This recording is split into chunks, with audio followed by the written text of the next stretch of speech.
رسول اللہ صلی اللہ علیہ وآلہ وسلم نے کبھی بھی کسی کھانے میں عیب نہیں لگایا۔ جب آپ صلی اللہ علیہ وآلہ وسلم کو پسند آتا تو کھا لیتے، نہیں تو چھوڑ دیتے۔ امام ترمذی کہتے ہیں یہ حدیث حسن صحیح ہے۔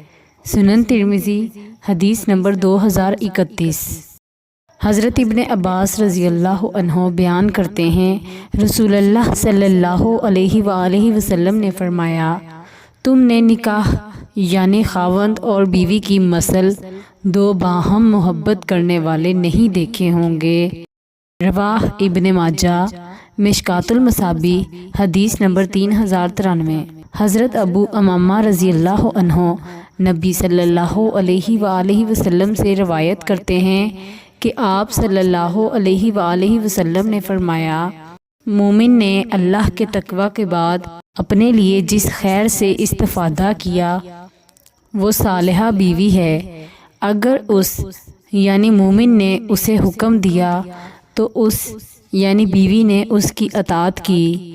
اگر اس نے اس کی طرف دیکھا تو اس نے اسے خوش کر دیا۔ اگر اس نے اسے قسم دے دی تو اس نے اسے پورا کیا، اور اگر وہ اس کے پاس سے چلا گیا تو اس نے اپنی جان اور اس کے مال میں اس سے خیر خواہی کی۔ تینوں احادیث ابن ماجہ نے روایت کی ہیں۔ رواہ ابن ماجہ، مشکوٰۃ المصابیح حدیث نمبر 3095۔ حضرت عائشہ رضی اللہ عنہ بیان کرتی ہیں نبی صلی اللہ علیہ وآلہ وسلم نے فرمایا، وہ نکاح سب سے زیادہ بابرکت ہے جس میں اخراجات کم ہوں۔ امام بہقی رحمۃ اللہ علیہ نے دونوں احادیث کو شعب الایمان میں روایت کیا ہے۔ مشکوٰۃ المصابیح حدیث نمبر 3097۔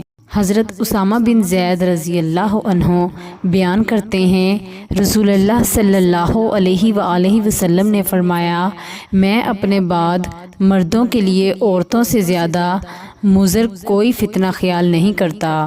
مشکوٰۃ المصابیح حدیث نمبر 3085۔ رسول اللہ صلی اللہ علیہ وآلہ وسلم نے فرمایا، جس شخص کے ساتھ کوئی بھلائی کی گئی اور اس نے بھلائی کرنے والے سے جزاک اللہ خیر، اللہ تعالیٰ تم کو بہتر بدلہ دے، کہا، اس نے اس کی پوری تعریف کر دی۔